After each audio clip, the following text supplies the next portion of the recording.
بسم الله الرحمن الرحيم. يا أيها المزمل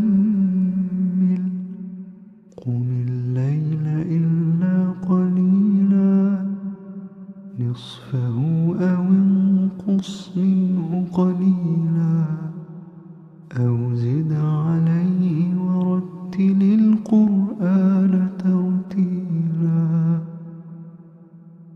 أو زد عليه ورتل القرآن ترتيلا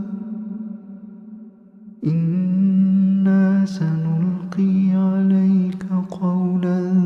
ثقيلا إن ناشئة الليل هي أشد وطئا وأقوم قيلا إن لك في